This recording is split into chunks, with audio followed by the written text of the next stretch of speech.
are you doing? Morning. I'm well, thank you. Happy to be back at work. The allegations relate to reports that leadership in ministries raised concerns about the treatment of staff seconded to her office. The key issue here is that there has been a number of serious allegations. I haven't had those serious allegations put to me. You have OIA'd everything under the sun and you have still yet to turn anything up. Heads at the mega ministry, MB, today backed Allan. I'm not aware of issues or concerns. I have had far more challenging ministers to deal with in the past. Do you have full confidence in Kiri Allan? I have confidence in all of my ministers. She is someone who's very dear to us, and she's been going through a hard time. Want people to be pretty chuffed when they're working, when we're working in the trenches together. If there's been a point where that hasn't been quite right, well, goodness gracious me, we crack on to get there. Well, plenty to get into there for our panel. Our former Labour candidate and interim CEO of Mega, Shane Tepoe, Herald senior writer Simon Wilson, and former United Future leader Peter Dunn. Tēnā koutou, welcome all to the program. I want to start with Kiri because we've just seen that footage. Peter, you've been a minister. Parliament is a dynamic environment. What did you think when you were watching this week? Well, a couple of things. Firstly, I don't know whether there's substance or not to these allegations. I think that that's not the point. The real point is the damage they do to ongoing credibility by coming on the wake of other things. But I think what it raises for me, as does the Wood case and even elements of the Nash case beforehand, that frankly there are people who are serving as ministers who don't seem to know what the responsibilities they've taken on actually imply and don't seem to know how to conduct themselves, whether it be filling in a disclosure form or how you treat staff. And to me, that's the bigger issue than the particularities of what she may or may not have said or the tone of voice she used. Shane, I can tell you want to jump in here. Kiri has had this meteoric rise, hasn't she? You know, that's a lot to go from a new MP to a minister in a short space of time. Well, what have we got? We've got an unnamed allegation, a year old, that she yelled and screamed, which basically means the same thing. They've used that for effect. And I don't think you can compare it to the Nash or to the Wood issue. You've got to look at it as in isolation. I think this is a mountain and a molehill. What really are they saying?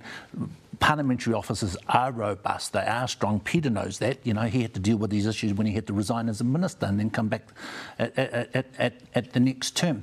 But also, I just want to say, I find that the hypocrisy of the National Party, particularly Simeon Brown, in the same week sticking up for workers in Parliament, trying to screw workers in terms of taking away their collective rights, deunionisation. We've seen that with ACT and contractors.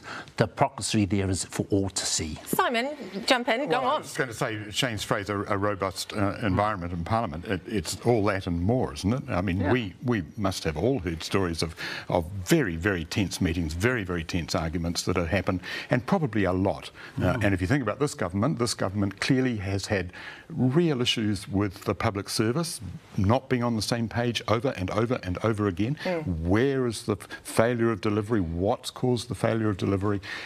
You could blame the politicians, you could blame the public service. We don't know the detail ever about those things, but it is no surprise at all to me to hear that some ministers are behaving badly with public servants. I'm not trying to justify the behaviour, but I'm absolutely clear in my mind that you know, those relationships must be very fractious. But what they do, I mean, to the average voter, none of this matters. No. What the average voter sees is a series of incidents where ministers have come up looking a little shabby, and they paint a picture in their mind of wheels falling off chariots. And I think you saw a tone of the frustration, the anger, and the sort of wanting to get on to the next thing and get away from this in the Prime Minister's comments last night. He couldn't turn away quickly enough from the questions. But again, voters will look at that and saying, so what's he hiding? You know, why is he not fronting? And at the end of the day, it's those things that matter when people decide who they want and who they don't want, rather than the delivery of policy, isn't that what that's part of it? I think workplace bullying is real and it's meaningful. You look at all of the support that parliamentary workers have, you compare it to the young 18-year-old woman that works in the cafe, or the guy that pours my pint at the pub, and the lack of structure and support that they have. And what do National and ACT want to do? They want to diminish it even more. But also those are the real issues that count when it comes to workplace bullying. Absolutely, but we do know as well that Parliament is particularly, the environment there is singular, really, in terms of those power dynamics. I want to